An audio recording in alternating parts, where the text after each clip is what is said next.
¿En realidad hay una maldición sobre la familia de Bruce y Brandon Lee?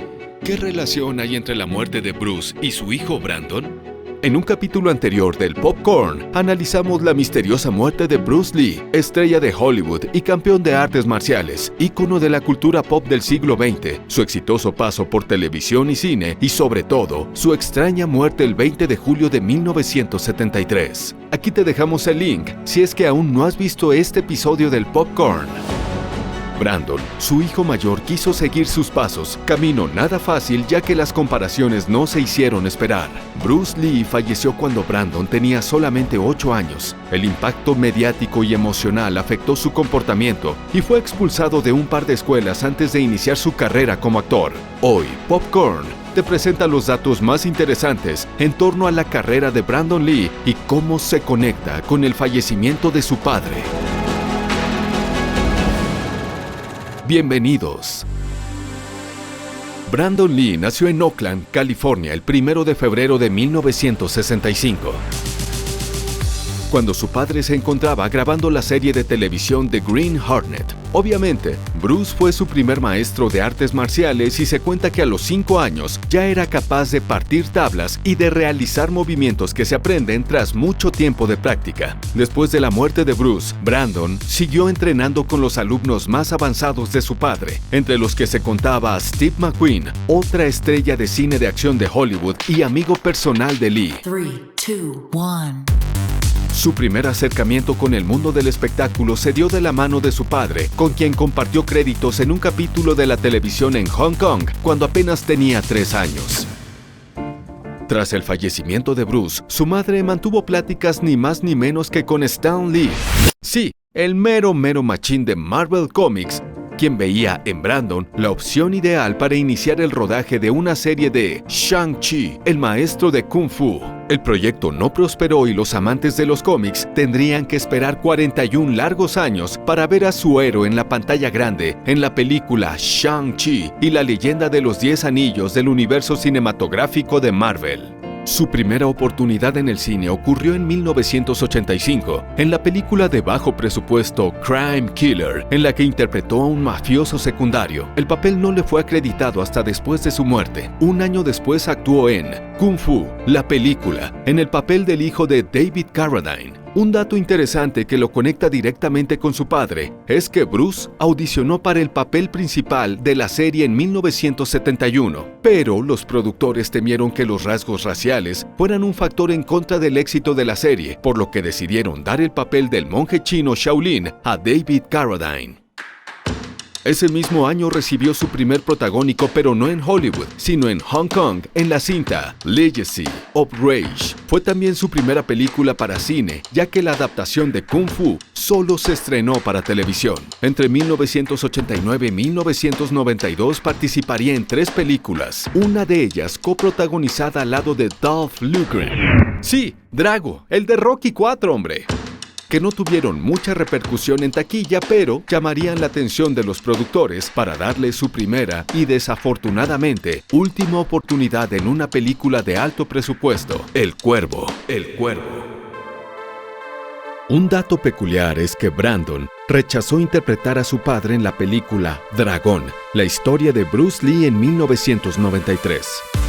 Brandon era ciertamente particular, un tipo adicto a la acción. Manejaba su moto a altas velocidades, a veces sin poner las manos en el manubrio. Tenía una carroza fúnebre que utilizaba para sus viajes al campo y, como último ejemplo, una vez contó en el show de Jay Leno que descubrió a un ladrón en su casa y, en lugar de llamar a la policía, lo enfrentó, dislocándole el hombro y capturándolo hasta que llegaron las autoridades. El anuncio de su participación en la película generó altas expectativas entre la prensa especializada. Parecía que por fin Brandon lograría su sueño, pero el destino quiso que todo cambiara abruptamente. Cuando faltaban menos de 2 semanas para finalizar el rodaje, Brandon fue llamado para filmar una de las escenas más importantes del guión, en su papel de Eric Draven. En el plan original, Lee llegaba a su departamento para descubrir con horror a unos pandilleros violando a su novia. En ese instante, le dispararían para terminar con la vida de Eric Draven y así iniciar su transformación en el ser oscuro y vengativo de El Cuervo. Nadie imaginaría en ese momento que lo escrito en el guión se convertiría en una escena real. En Hollywood, las películas de acción están autorizadas para utilizar dos tipos de balas, unas auténticas pero sin pólvora y otras que detonan con pólvora pero hechas de cartón. Al parecer, a alguien del equipo encargado de los efectos especiales se le olvidó vaciar una de las primeras municiones que quedó alojada en el cañón del arma. Tras el disparo, la pólvora proyectó el casquillo de la bala auténtica dando directamente en el pecho del actor. Michael Massey fue el actor que disparó, sin saber que le habían dado una pistola mal cargada. Tras el grito del director dando por finalizada la escena, Brandon no se levantó. Todos pensaron que seguía en su papel de Eric Draven. Tras unos instantes el horror se apoderó de los presentes. Brandon se estaba desangrando en el piso tras el impacto. Su traslado al hospital y 6 horas en quirófano no fueron suficientes para salvar su vida. Falleció a la 1:03 de la tarde del 31 de marzo de 1993, a 17 días de su boda y 8 días de terminar el rodaje. La investigación reveló una serie de errores. Entre los más notables, el sindicato de actores exige que, durante la filmación de una escena de este tipo, la producción debe contar con un experto en balística. El arma debe ser supervisada en cada corte. El actor que recibe el disparo debe llevar chaleco antibalas y el que apriete el gatillo nunca debe apuntar al cuerpo de su víctima. Inexplicablemente, la misma investigación se negó a señalar a algún culpable y solo multó a la producción con una cantidad irrisoria en comparación con lo recaudado en taquilla.